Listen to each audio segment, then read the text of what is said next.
Welcome. Yep. Welcome back. So we're just solo on this episode. Yeah. No exciting guests. Yeah. But we're still getting feedback. Do you like the guest? Do you not like the guest? We're working that out. That's right. We'll put up a poll. But Taylor was great. Last week, Taylor was great. She was excellent. Yeah. And love having her on. Yeah, we're going to put her on the repeat list. That's right. We'll invite her back. Oh, absolutely. So the hope and the goal for us moving forward is to include more local business owners. Shreveport. Yep. Yeah. Shreveport Bossier community. Have people them that on. are they not what keeps a local community thriving? 100%. And have we not, did the pandemic not teach us that? What did the pandemic teach you? Well, I just feel like how to get to the liquor store. I feel like you can look at it both ways, but the pandemic obviously affected the local businesses more. Yeah, right. Absolutely. Shutting down. Right. But then whenever those businesses shut down, we feel it as a community. Sure. Right. Now the only restaurants left to go to are Applebee's and Chili's. That's right. So how about this? Speaking of local. Okay. Speaking of, we live here. We're part of this community. Part of it. Give me your number one place to take your wife on a date night for a great meal. Ooh. We kind of have like a 4 or 5 restaurants we rotate through, but just for this, our number one favorite at the moment. Again, we enjoy all of them.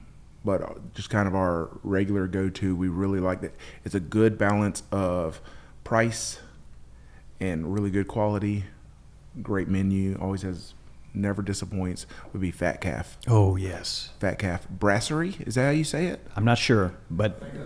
Yeah. We're here, somewhere more educated people might say it different. I think I'm right there with you. It looks like Brasserie. I'm right there with you. We've eaten there several times. Yes, we have. Anniversary. Celebrated a milestone. And so, the chef there is doing fun things. Yep. But the menu always has, it's always variations on a theme, it feels like. I think they say that they're like French inspired. Right. But French fries is as French as I get. I don't know. French toast, maybe. It's a good balance. Freedom fries is what I call them now.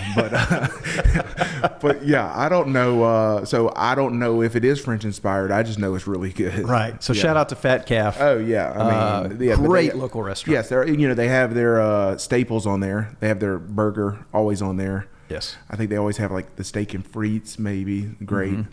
The Brussels sprouts are always on there. Freedom Frites? Got to get that. Freedom Frites. And so yeah, you have to check it out for sure and do a reservation. It fills up pretty quick. Yeah. We yesterday I was looking to see about Mother's Day. Already booked for Saturday, the whole weekend. Okay. So yeah, no go on that. Yeah. So, but anyways, yeah, great place. It's just not a big place. Yeah. Not a big place. But that's okay. Oh, it's unbelievable. Mm-hmm. Unbelievable. But then they're always rotating through like new things. Mm-hmm. A few items never change. Seasonal menu. Yeah. And, I go back and forth on that. I'm a risk taker and I like trying new things. Uh-huh. But at the same time, whenever like the regular stuff is so good. And you know how good it's going to be. You know how good it's going to be. You're torn. It's like, ugh. Yeah, do I want to take that risk? And so usually what happens, my wife will take the risk on her choosing, right? Knowing that she loves what I'm getting. Uh-huh. And so if she gets it and it's not where she wants to be, she knows I'll trade with her. So as I know Lori, and I know that she is an Enneagram 9 peacemaker, yes. Part of me is wondering right now, you've been not accused, but you've been accurately described as maybe someone who is skilled at manipulation. Okay. In that moment, are you going, oh, well, that looks tasty. I wonder if I should get this new thing. Maybe planting a seed in Lori's mind. Mine's actually the opposite. I'm like, hey, you love this. Just get this, okay? Because I know I love this and I want to eat this. Uh-huh. But, it's a little thing we've learned after almost 20 years of marriage. It's a teamwork thing. It is a teamwork thing, and Yeah. So, do you have anything planned for Mother's Day coming up? Mother's Day. This episode won't come out until after Mother's Day. That's but, right. Yeah. So we'll be a little behind the eight ball. Do y'all have like a little Mother's Day display at your work? Like, hey, get this for your mom for Mother's Day? Come to find out, a pink hammer. The hardware store is not exactly the shopping destination for a mother. We do have some things, right? If you're interested. Yeah. But it personally, if your mother loves gardening, right? They could find some stuff there. Sure, absolutely. If they love whatever, building birds. They need a new ice chest. Right. If they love to weed eat, we got you covered. String. But personally, if I think about the areas for my own growth, I have been accurately described as a non-thoughtful gift giver. And to be fair, that is because I was raised in an environment where gifts aren't really necessary. Okay.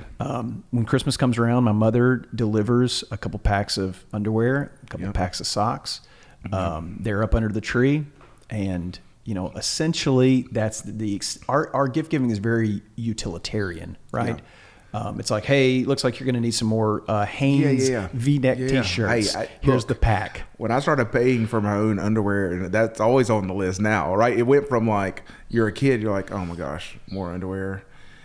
Then you like become a college student. You're like, hey, I need some more underwear. I need that underwear. Need some more underwear. That's right. So being raised in that environment, I feel that. Right? I feel that. Yes. Now, my wife comes from an environment where her expectation, and her mother is phenomenal at this, is it's a very thoughtful gift. So the gift could or should elicit tears. Yes. Like it's bonus that, points it's if somebody cries. That's right. If somebody cries, that's like, that's perfect. Yep.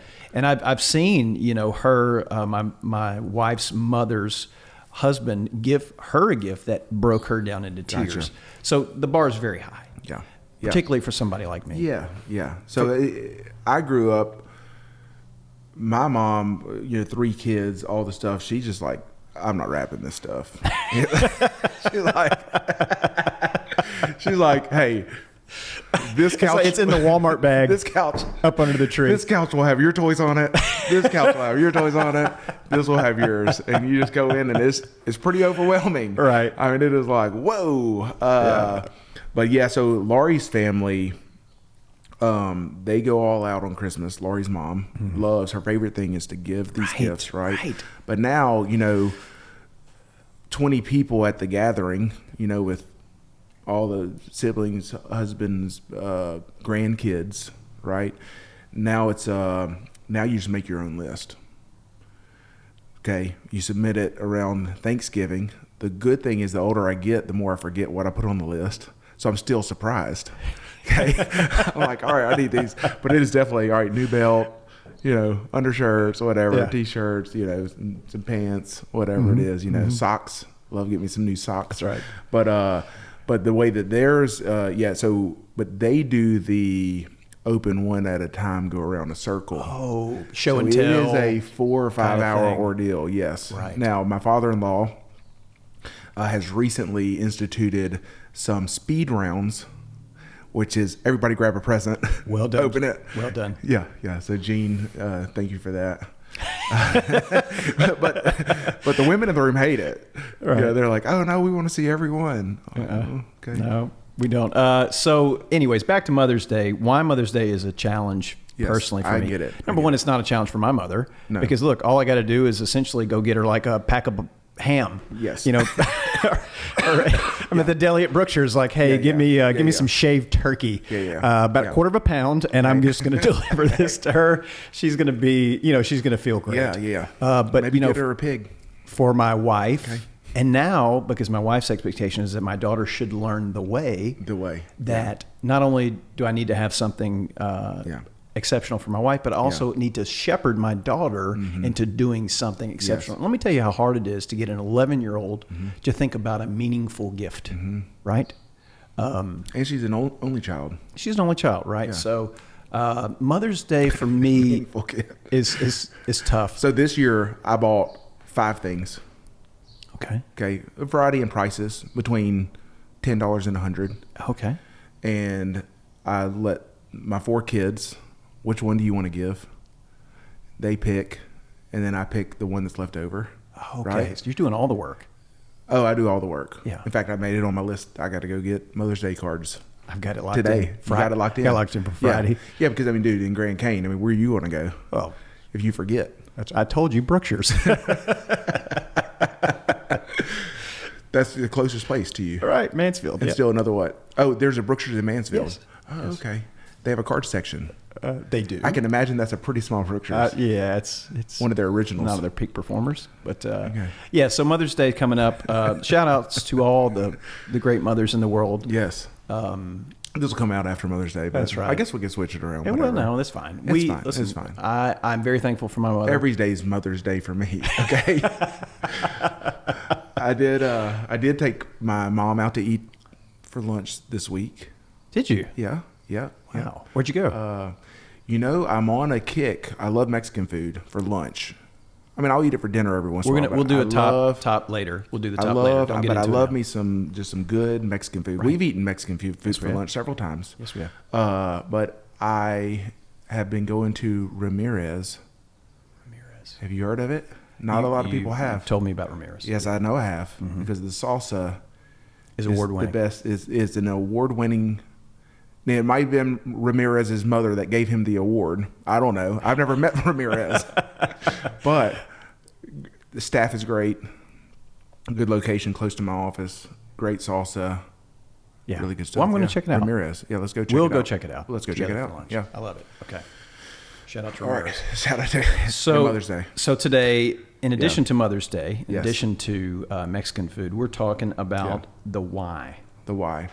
And in preparation for this, and you notice I've got my notes You here. do have your notebook. Yes. it's a You new- drew a circle on a graph sheet. I've got the golden circle drawn here. Yes. Now I pulled this. I would just imagine, I'm just saying, on a graph sheet with the coordinates is there, that should be a more perfect circle. But well, listen, poor handwriting is a sign of genius. It is, yes. I'm with you on that. I'm going to go with that. Yep. So here's where I'm pulling the golden circle idea Okay. from. I went back and watched in preparation for this episode. one of our episodes? No. Oh, okay. Simon Sinek's Why Okay. video. Do Okay. you know what I'm talking about? He gives this TED Talk yes. about. Yes. It's been a long time, but yes. Well, yeah, it's a pretty old video. yeah. Thanks for prepping me on this and letting me know I should go watch it. I But like go to ahead. keep you on your toes. Are you just going to, so I can ask questions. So I'm playing the dumb one. Okay. Sorry. Go ahead. So this video at this point has 40.7 million views. Okay.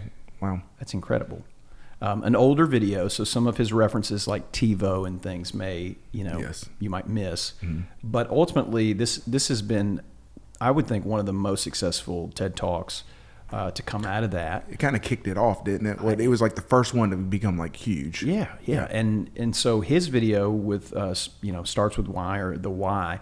What he's basically, I think it's extremely influential at the time when you think about what's happened in business since he gave this talk. Essentially, what he was encouraging everyone to do, essentially in business, is to really understand your why you're in business rather than what you do. Because when you are simply a what, like this is EVN water, essentially the what is we make expensive water. Do you want to buy it? Right? That's Yep, their what. that's the what. And so his challenge to all of these businesses is to instead invert that and start with we're a company that believes in excellence in all we do, in a high-end experience. By the way, we make a beautiful bottle of water. Would you like some? Yeah. So essentially coming to the table and thinking about why you're doing what you're doing. What do you believe? Because as we know, what you believe leads to your actions ultimately. And how do you communicate that and drive with why instead of what? So for us, it would be the what is essentially for Ivy's. It's something like we sell 2x4s or we sell hardware. Yeah. For Berkshire, it would be we sell houses, Yep. right? For your plumbing company, we fix plumbing issues. Yes. So instead of starting with that as your sales message, start with the why you do what you do and let the how and the what flow from the why.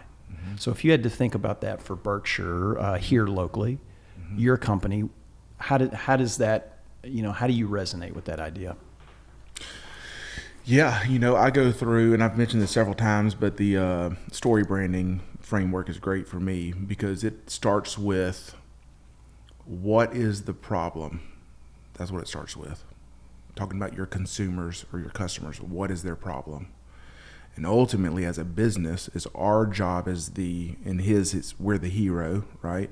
Sorry, the customer is the hero. Right. Okay, they have a problem.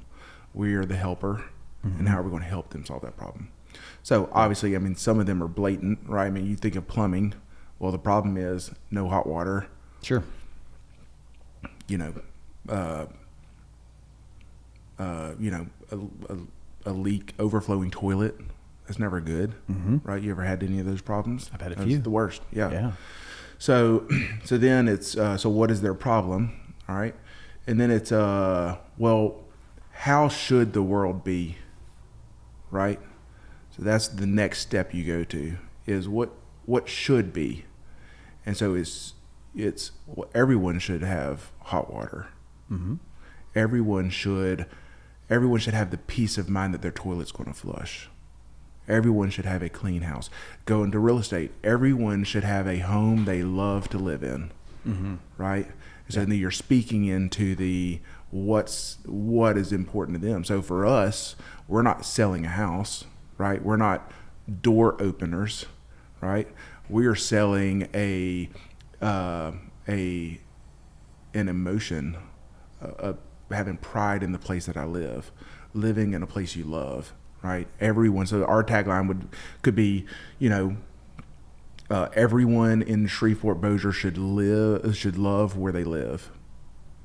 Right, and so we're kind of that would be the bigger picture there, right? Not just getting a roof over their head. Now there are certain circumstances, that is the case. They just need a roof over their head. Mm-hmm. Yeah. So no, I agree with you 100%. I think as business owners, and I think we might have talked about this on the previous podcast, but as business owners, it's hard, or as managers or leaders, it's hard not to focus on the what. Right? On the what, yes, or the how, right? This is what you should be doing. That's right. This is how we're going to get there. That's right. And then I think back to kind of where this, it's funny because we had Taylor on, and we're talking about this back in the 60s and 70s and even the 80s. Everybody's name was the business, right? It was your last name, right? It was Allen Plumbing or this, whatever trade it is, right? Because there was this association of this pride in what you're bringing to the table, right? And then some people, I'm not trying to cast shade on, was it Jack Welch? But, he took over General Electric, and they say that really changed everybody's focus from kind of the why behind things and made it all about that bottom line. Mm-hmm. Be as efficient as you can at all cost, right, to improve that bottom line. And he did that with General Electric, and he turned it around, right? Yeah. But I think in that kind of movement, we've lost this passion or concern of really having a more meaningful reason for why you're in operation. Yeah. Where you sent me on that is an interesting place, because when they do polls for what institutions are the most trusted, say, in American society today, small business, the institution, still ranks incredibly high.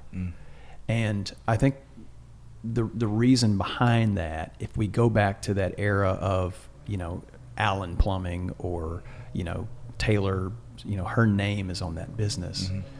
I think the reason why small business as an institution is still so incredibly high in terms of trust that people have in us and what we do is because there is a reputational stake for us that does not exist for a larger corporate entity.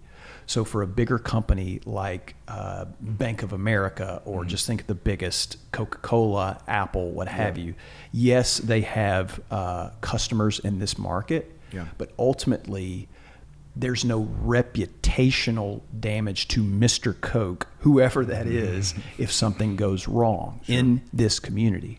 Whereas opposed to if something goes wrong on one of our jobs, I feel aggrieved. It's like, hey, this is not only do we want to take care of our customers, but we've dropped the ball, and I want to fix it because as a member of this community, not only is it, we are driving hopefully profits from our business, but we have a reputation that's worth as much as whatever those profits are. Yep. And so managing not only the profits with the reputation in the local market is as important. One does not succeed the other. Yeah. And those bigger companies don't have that same, call it a value structure, call it whatever you want.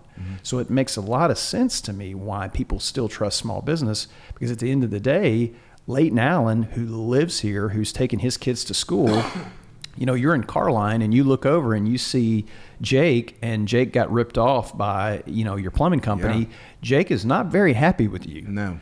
And at the basketball game later, he's looking at you like, my friend, let's go have some words. Let's go talk this out. So I think small business, that's part of the beauty of what we do, right? Yeah. Oh, yeah. Yeah. Yeah, there's an accessibility and accountability that just doesn't exist otherwise. And you think of it this way too. I mean, when you're interacting with a huge brand, that person essentially is going to get a paycheck whether they do a great job or not. Exactly. Right. And for the more local you get, the smaller the company is, it is, hey, I got to put food on the table for my family. Like I have got to do this, right? And for some people, that is their why, right? Especially starting out. Absolutely. And so I asked my agents actually on Tuesday, the real estate market's down. And so I'm just going through like the numbers, right? If you want the same, if we're down, 30% than we were 2 years ago, and you want the same results as you got 2 years ago, you need to be doing exactly what you were doing 2 years ago plus 30%. Or if you do exactly what you're doing 2 years ago, you're going to be making 70% you did. That's right. Right? That doesn't even factor in growth. So if you want to grow what you were doing 2 years ago, you got to do what you were doing that last year plus 50, 60% more. Yes. And then I asked them, if you're not willing to do that, then the question is, do you care enough about your purpose or your why or your goals? That might be what needs to change. And so that's really right, because like you think of someone who, especially even a business owner, I just can't wrap my mind around a business owner not getting up every day and feeling this weight to go out there and like do something and make an impact and change, right? And if you're a business owner and you don't feel that, right, then maybe that's the problem, is that your why is not big enough, or that's maybe correct. your goal was small and you already achieved it and now you're on cruise control. That's right. Which that doesn't end well, right? There's something we've talked about a little bit in coaching, which really struck me, is that if you're feeling burned out, it's probably not because you're overworked. It's probably because you're under challenged. And I had to really think about that for a while, because there's people who are obviously burnt out, and a lot of that is just having to deal with the same old repetitive frustrations over and over and over again. But when you take a step back and you say, well, maybe under challenged or under purposed, that's that reservoir that you go to for that motivation. And if that is insufficient, then that's what leads to the repetitive nature of whatever the task is being overwhelming. It's not that you're doing something that's repetitive. It's that you don't have enough to draw on. You're not challenged. You're not, your purpose isn't driving you and pushing you forward. Yeah. And for a true leader, that's just a horrible place to be in. Exactly. Right. And that's why you see these professional athletes retire and like they either spend all of their money and become bums, or they go and like champion something else. Yes. Right. Become great at something else. Yeah. Because it's just, that's in them. Right. 100%. So the why conversation, I think, is very, very important. One of the things that Simon Sinek has said, now I would say that maybe this has gotten a little extreme in today's highly politicized climate, but ultimately what he's saying is that if you begin to express your why very clearly, not only are you hoping to attract customers who believe what you believe, you're also hoping to attract team members or employees who believe what you believe. Sure. And the only way you're going to get that is to be very clear and Yep. to be very communicative about what those beliefs and why you're doing this is. Sure. Here's something I've noticed. We started to take our mission very seriously. We started to print it out, put it up on the wall, different places at the store. Mm-hmm. We started to say it. I started to ask our team members when I saw them, hey, what's our mission? Sometimes if we're in a meeting, we're going to ask somebody, what's our mission? Who knows our mission? As we kind of have mantraed this saying of what our mission is, I've been so impressed that people have come forward and saying, hey, this mission is what attracted me to this place. And he's exactly right in that, you could say, I just do this thing, I just sell this commodity, right? I mean, who's really, really excited to line up to do, that work? Well, not only attracting talent to the company, but retaining who you have. Exactly. Right. Exactly. And helping, I think one of the biggest things is when you're talking about growth for your team members, you have to get them to think about their own personal vision, right? Because it can't be just, here's what I think, here's what I want. Yeah. You got to understand, in your personal vision, what is it that you're excited about? What do you want for your life? Yeah. And then can I take the work that we're doing and infuse that in your own personal vision? Yeah. And I think as leaders, I think if we were going to say, 99% of people would all agree on some basic humanity views. Yes. Right? Is that, everyone should have a place to live. Everyone should have hot water. Everyone should, not go hungry, right? So there are some things that are just kind of, now you could get really laser focused on a why that could push some people away, There was a great quote, I think Andy Stanley, but he says this, he said, like, if your organization disappeared tomorrow, would anybody notice? Yeah. And that's a great question to ask. It's very strong. That's strong. And it is. And so it's like, well, would they? Right. For some of mine, probably not. Yeah. They would go to the next call on Google. Exactly. Yeah. Exactly.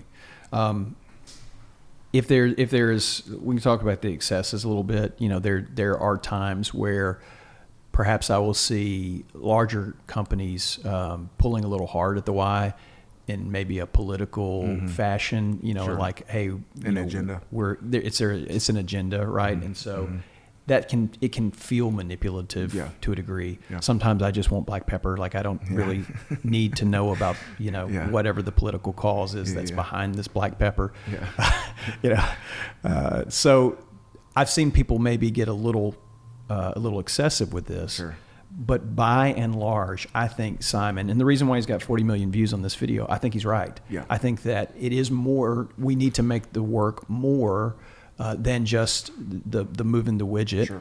And then being able to articulate and explain that, attract a tribe, if you will, of like-minded people who want to be a part of what we're doing, who can see tangible results between, be it employee development or how we treat customers or how we work with local nonprofits or what we're doing in our community, being able to tie all that together in a very cohesive, clear narrative. I told one guy who asked me, what did I think was the similar work behind being in a band versus running a company like this? It was a great question.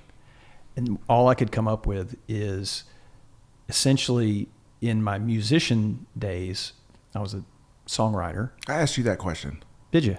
If I've already told the story, then forgive me. But oh no, nobody's going back and listening to episode 1. Well, there you go. So no, what was it? I forgot. Well, I need to go back and listen to it. There you go. So to me, the thing that tracks together is I remember is now. A clear narrative, articulating, communicating. That's right.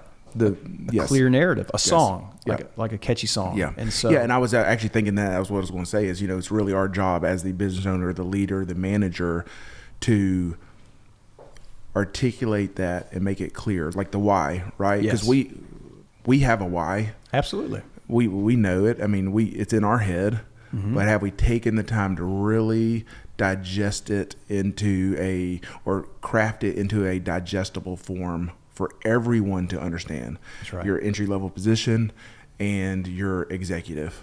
They can all hear that and understand that and get behind it. Yeah.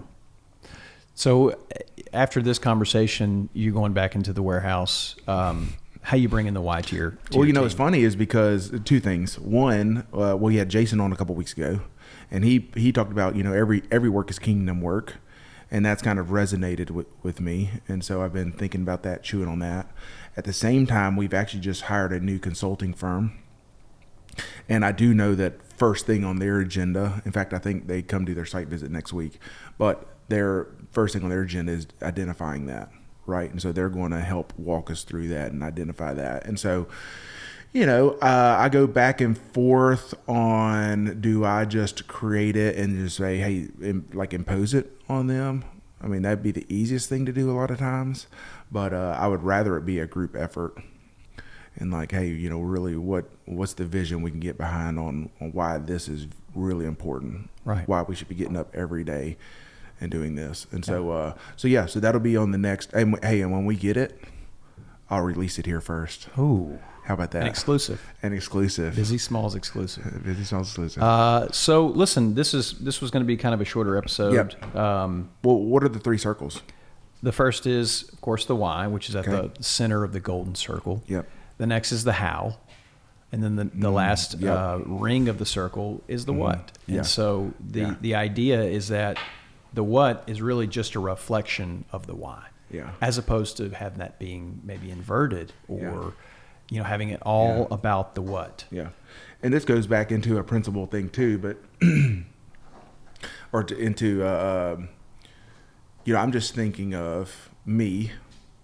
I tend to spend money let me put it this way. When your why is defined and it's clear to your customers, they make less of a deal about the cost. You become less of a commodity. And that is a challenge for every single business. It's huge. Because, I can't even think of one business where it's you at the corner market, we're the our only market ones. Here, Swepco's the only one I can think of. It's a pretty good one. That is a pretty good one. Yeah. A cable company. But really, it's really you become less of a commodity the more clearly you can define your purpose for existing. Yes. I think that's so true. Yeah.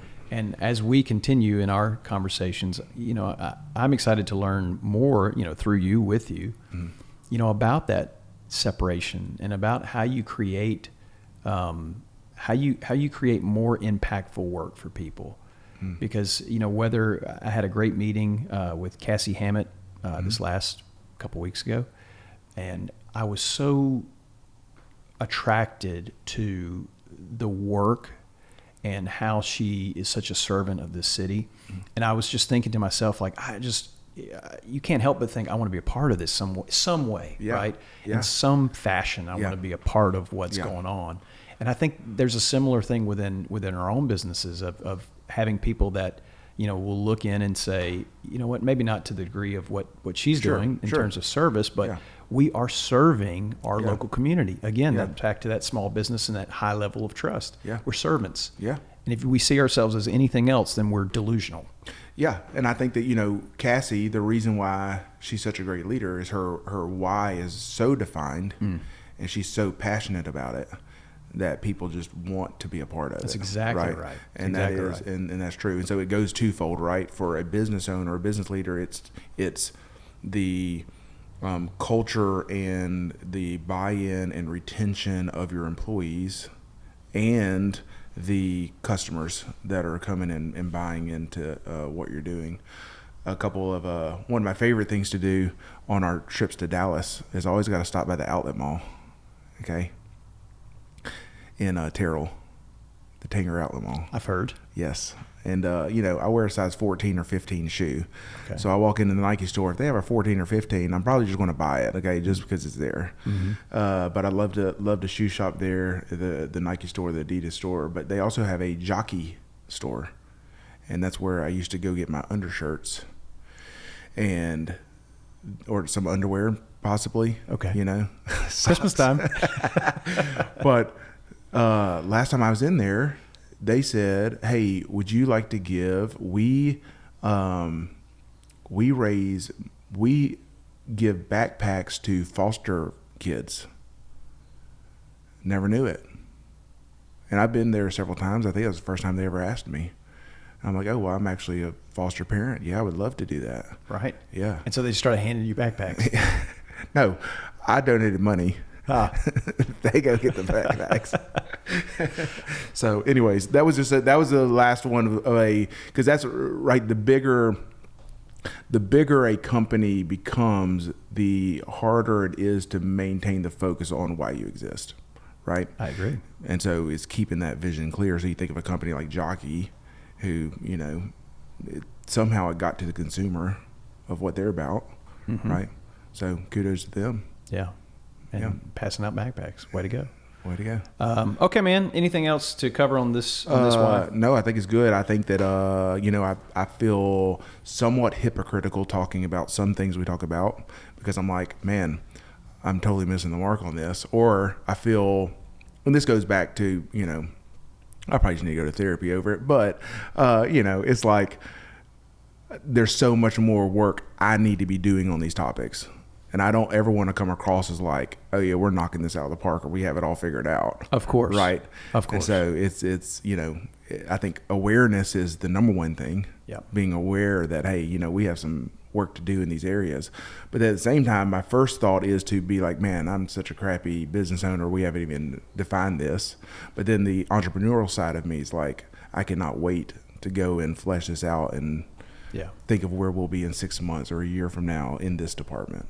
Well, I mean, and I feel that same way. I mean, ultimately, we've talked about this podcast as being a place of support for people, not necessarily teaching everybody all, like we're some kind of experts, but ultimately a place to come and go, oh, yeah, I need to do that too. Yeah. Our business has always been led, I would say, by very, very highly ethical, moral people, from my grandfather to my parents to, I'm working on it. Sure. But the shift has come in.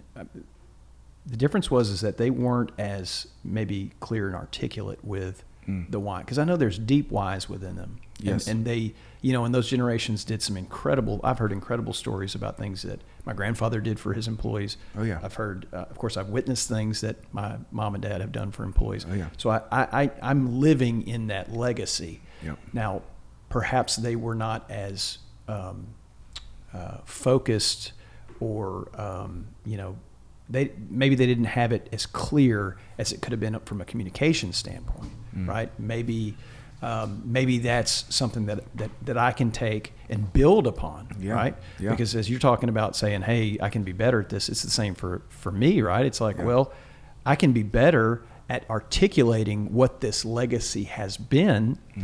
The more articulate I am with that, more people are attracted to it. It's like the message is louder. It's playing in its loudspeaker, and it's getting louder and louder and louder. And so when you talk about just trying to get better, I'm sharing the same thing. Yeah. Not the expert, but hey, I see, I can see it. I'm enthused about trying to turn up the volume on that. Yeah. Does that make sense? Oh yeah. Yeah. It's exciting stuff. Yeah. I'm excited to see, y'all have a lot of stuff going on. I'm just excited to see where you're at in the next 6 months. Hopefully alive. When is Blanchard open? Well, so from time of recording, we were hoping for 2 or 3 weeks. So we'll see when this is out. That close? Yeah, we're very close. Is there going to be a soft opening? Friends and family? Soft opening, yes. And then we're going to maybe a couple of months down the road, once we get our legs under us. I'm going to throw this out there. Yes. I'm going to throw this out there. We record again in 2 weeks? I think so. Can we record live at your new place before it opens? Whoa, that'd be pretty awesome. That would be awesome. That'd be great. Okay, Let's do it. And maybe we could even do a little. Maybe I could just walk around and check some things out, ask some questions. We got a great barbecue sauce section. You wouldn't believe it. One of my favorite Are parts you of the serious? store. Yes. No way. Yes. Next to it, Awesome. like, because you're selling smokers and that right. sort of thing. That's right. Nice. So I'll throw in a free bottle of sauce if you Could come on I out. possibly put some of my sauce on the shelf? You have sauce? I told you I'm a sauce guy, man. You get there, you mix, you just a little chemist, mixing stuff together. All right. All right, cool, awesome, Good to see you. good stuff. All right, bye.